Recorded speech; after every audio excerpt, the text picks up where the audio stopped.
Om Jnana-timirandhasya Jnananjana-shalakaya Chakshurun Militam Yena Tasmai Shri Gurave Namaha. Srimad Bhagavatam of Srila Vedavyas, Canto 1, Chapter 14. The subject is the disappearance of Lord Krishna. This is not a very happy subject. Srimad Bhagavatam is the topic of the Supreme Personality of Godhead, Bhagavan, who is Satchit Ananda, eternal, full of knowledge and bliss. Krishna is all bliss. But this particular topic, Srimad Bhagavatam, is presented by His Divine Grace, Srila A.C. Bhaktivedanta Swami Prabhupada, in an English translation with elaborate commentary.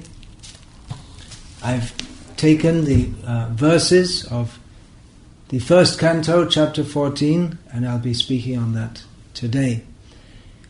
The subject is not a very happy one. Srimad Bhagavatam is the subject matter of Bhagavan. Bhagavan, the Supreme Personality of Godhead, who is Krishna, who is Satchidananda, eternal, full of bliss and knowledge. And especially devotees are attracted to Krishna because he is all blissful. But this particular subject is not very pleasing to devotees. Of course, everything about Krishna is pleasing, but we don't very much like to hear about his disappearance. We use the word disappearance, not death, because Krishna never dies, although he may appear to do so. The mystery of Krishna's apparent death is described later in the Srimad Bhagavatam, that Krishna appeared to be pierced with the arrow of a hunter, but actually, as described there, clearly described that Krishna arranged this pastime as he arranges all his pastimes, just to appear like a human being, but clearly he's not an ordinary human being. He was seen by the demigods to rise up in the universe and go to his own abode. This topic comes up in the chronological progression of the pastimes of Krishna and the Pandavas after the Kurukshetra war, and this part of Bhagavatam is describing that section which is not described in detail in Mahabharata. So this begins with Krishna. He's in Dwaraka and the Pandavas are in Hastinapur, and they're bosom friends, more than just cousin brothers. They're intimate friends, especially among all the Pandavas. Arjuna was very, very close and dear to Krishna. One name of Krishna recorded in Srimad Bhagavatam by Kunti Devi, the mother of the Pandavas.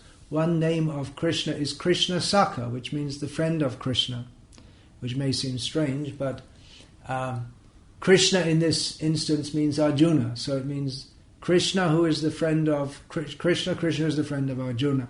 Now, Arjuna was very close to Krishna, and he was sent by Yudhishthira some time after Krishna's departure from Hastinapur to go to Dwaraka to get news, what's going on there, how is everything, and of course Arjuna very much wanted to go so he could again be in association with his dearest of friends, the dearest friend that anyone could be, who is Lord Sri Krishna. It was quite a few months. It was actually 7 months had gone on and Arjuna hadn't returned. So Yudhishthira was feeling a little anxious that he hadn't returned. But apart from Arjuna's not returning, there were some very bad signs which made Yudhishthira very apprehensive. The bad signs, I'll read out a few verses from this chapter of Bhagavatam, and we can see how these symptoms are prominent in the world today. These are all very, very bad signs. It's not expected that there should be anything bad when such a pious king as Yudhishthira is ruling, and when Lord Sri Krishna is personally present in the world. These kind of bad signs can only come about when people in general are very impious. So I'll read the description, or some of the description. the direction of eternal time had changed, which means that the seasons were out of order. You recognize anything there? That's the modern world, isn't it? The season. We can't be sure that the summer will be warm and the winter will be cold. It might be vice versa. So that's a symptom of great disturbance in the whole atmosphere due to people being sinful. Of course, there may be so many scientific explanations, but underlying everything is the law of karma. The people in general had become very greedy, angry, and deceitful. Well, look around us today. The same thing is going on. And he saw that the people in general were adopting foul means of livelihood. There are so many people who have foul means of livelihood. Apart from organized crime, even many means of livelihood which are legal, horrible, just like running slaughterhouses.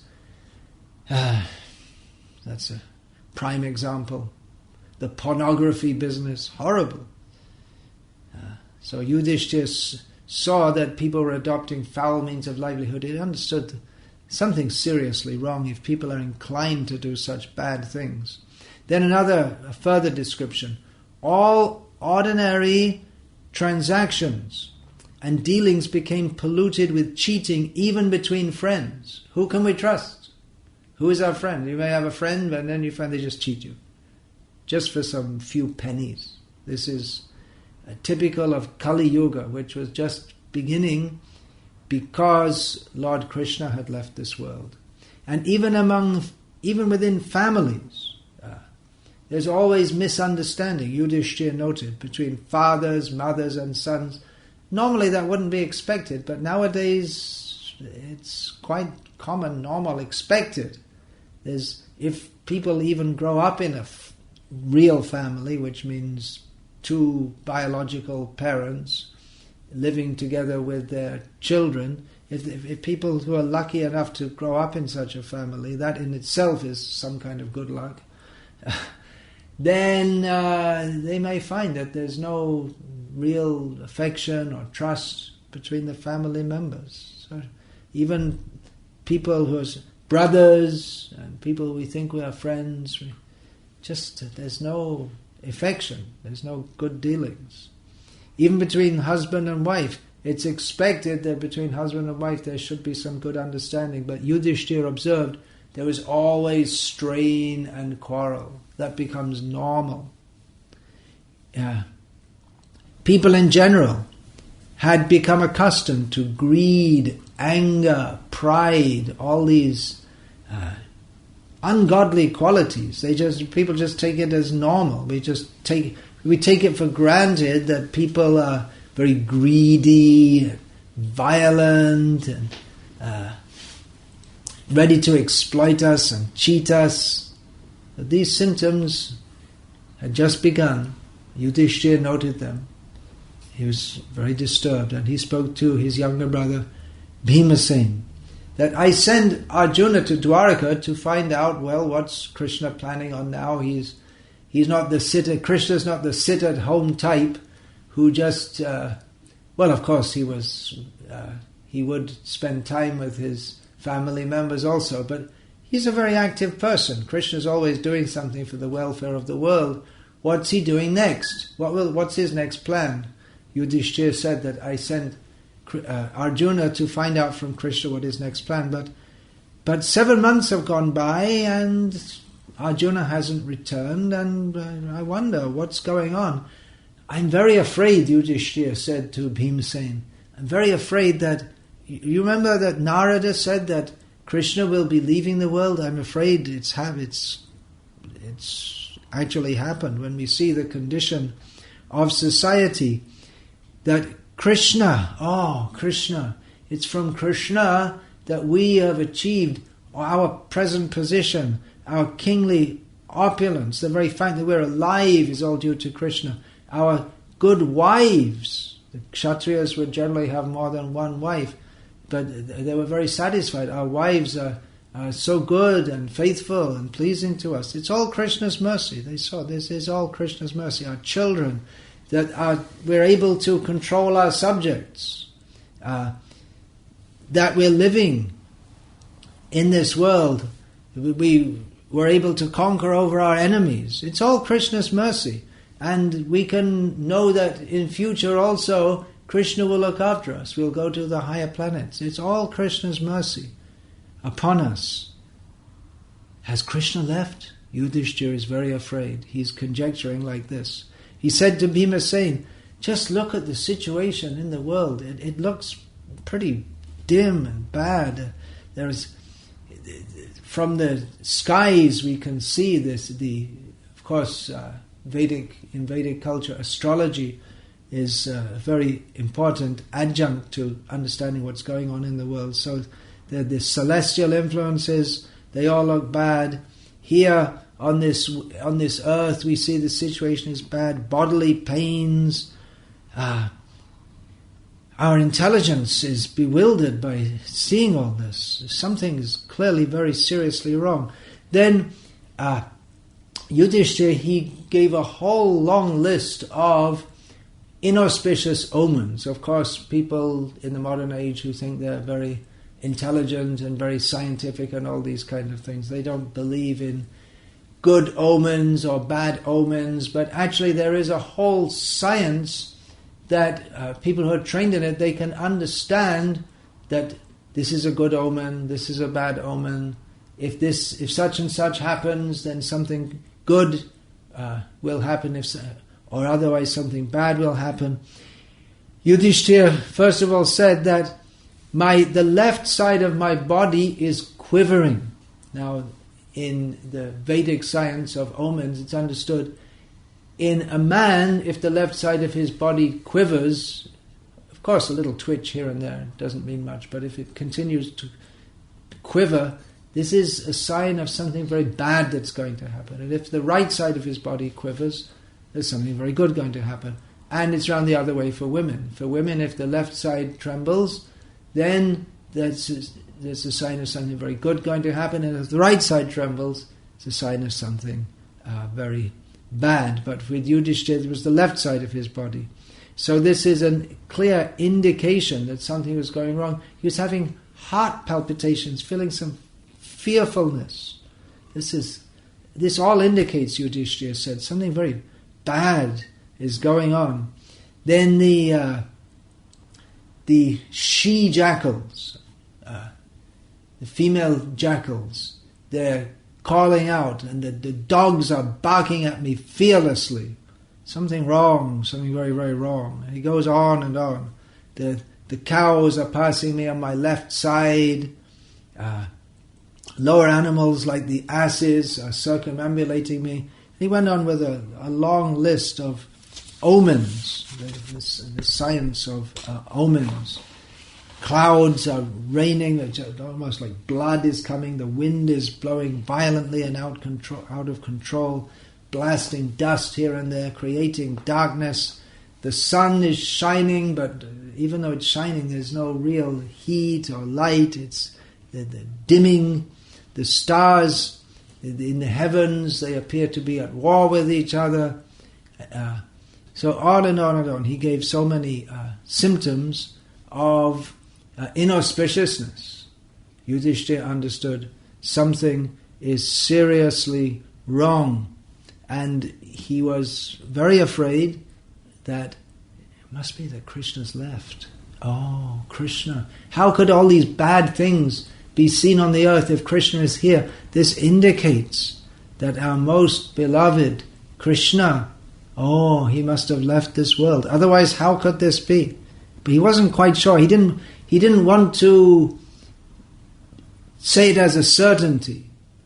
It's such a terrible event that Yudhishthira was just hoping maybe it's not true, but it looks like it. And at this time, while Yudhishthira was speaking to Bhima about this, that Arjuna hasn't come after such a long time, there's so many bad portents, maybe Krishna's left, at this very time Arjuna appeared. and bowed down to Yudhishthira, and we would expect that Yudhishthira and Arjuna would be very happy upon meeting each other. There's such a very intimate relationship, of course, between them, the brothers.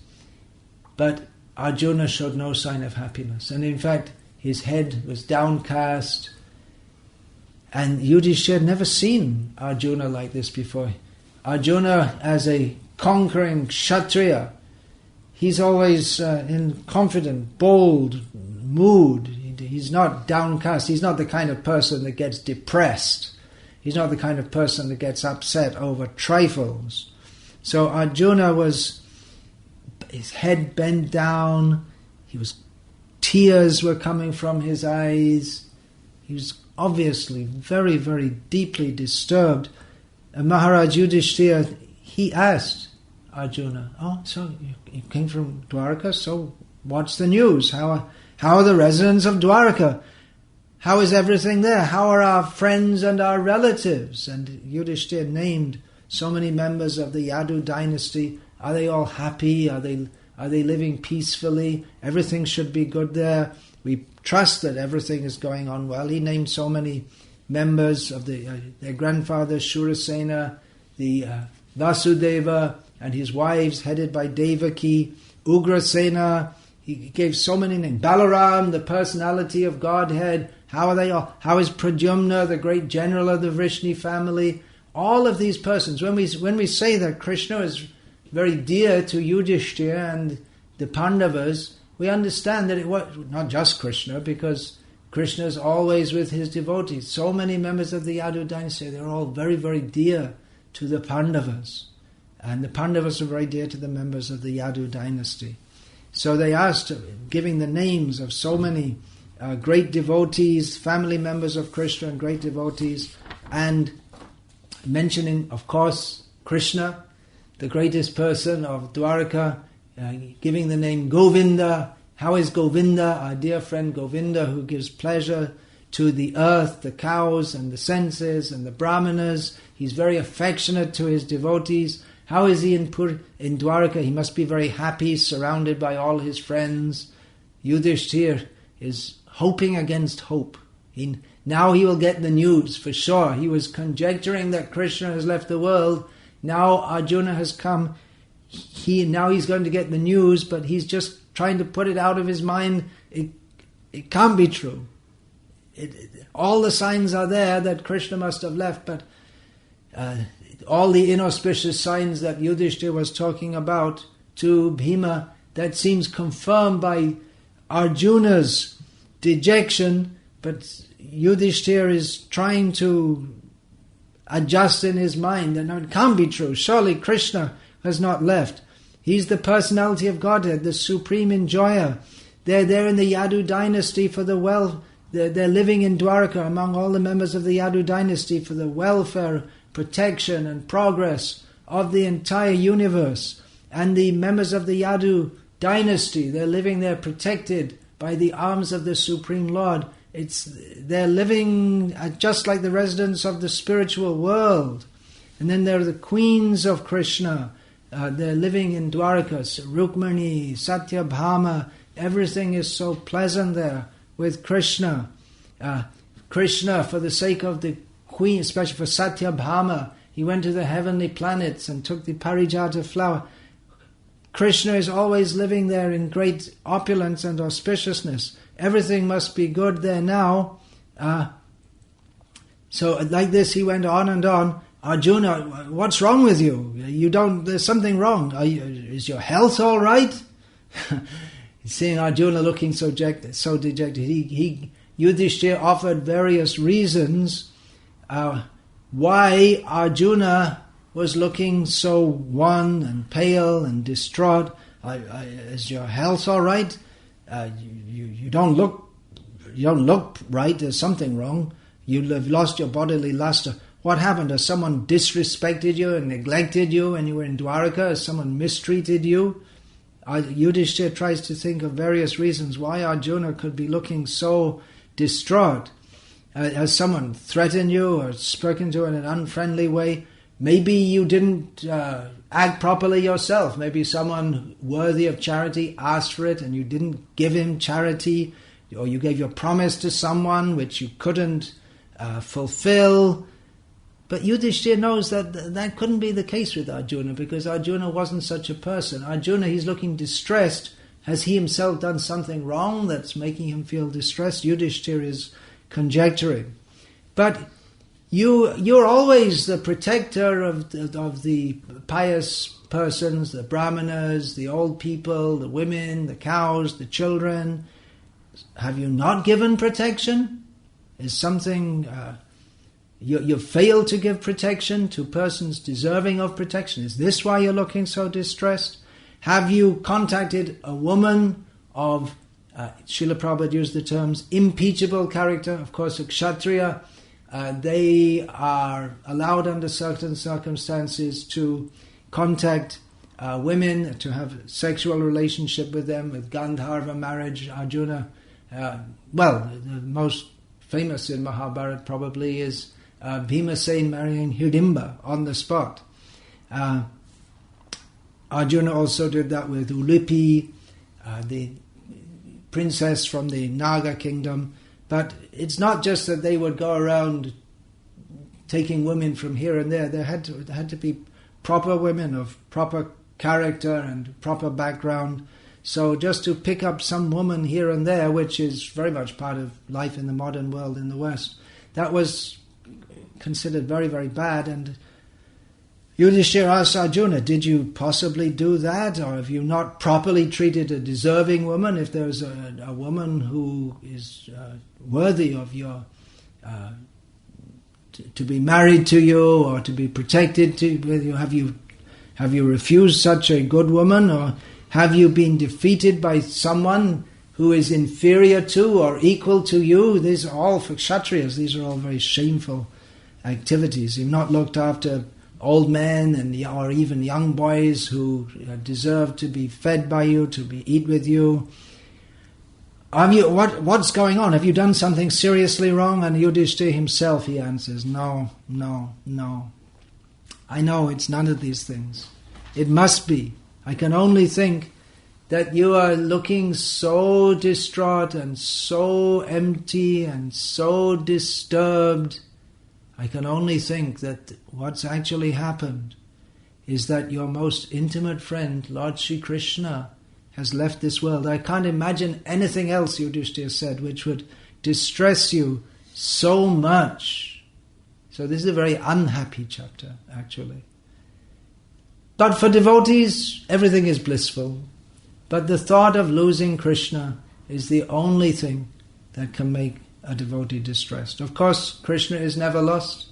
Yomam pashati sarvatra sarvam chamai pashati tasyaham na pranashami sachame na pranashati. Krishna says in Bhagavad-gita, for one who always remembers me, I am never lost to them, and they are never lost to me. A devotee always lives in Krishna, but for the devotees who are enjoying pastimes with Krishna in this world, for Arjuna, Krishna was his very dearest friend, and no one could be a more dear friend than Krishna. For that Krishna has gone and left this world, it's completely devastating. This is not a mundane relationship, how one friend has another friend, but it's a completely spiritual. The spiritual friendship between Krishna and Arjuna is something that we cannot imagine if we try to compare it to some relationship of this mundane world. So in the next chapter we will hear how Yudhishthira decided that Krishna has left this world, then there's no use in us living in it at all, and we'll leave also. Yudhishthira left and all the other Pandavas left. So for the devotees, they feel like that.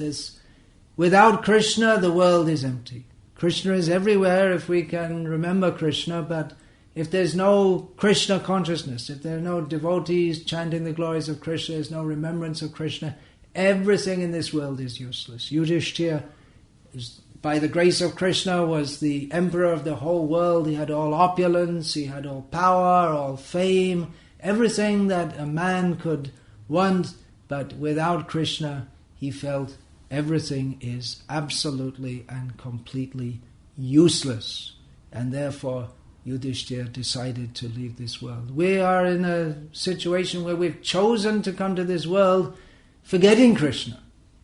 We are in the horrible situation where we don't want to be with Krishna. That is called Maya, or illusion. We should revive our Krishna consciousness by chanting the holy names of Krishna and studying Srimad Bhagavatam, so that we can also feel that intimate attraction to Krishna, enter into that intimate relationship. It can be very sweet. It can be, as in this case, it can be distressing, but even the distress of Krishna consciousness is pure bliss. And for sure, the Pandavas, they left this world to rejoin Krishna. So we're never bereft of Krishna. If we want to be with him, this we can meditate upon while studying this chapter of Bhagavatam. Please read Srimad Bhagavatam, presented by His Divine Grace, Srila A.C. Bhaktivedanta Swami Prabhupada. I've just given an overview of this chapter, but there are many illuminating purports that Srila Prabhupada has given to all the verses. So please read this and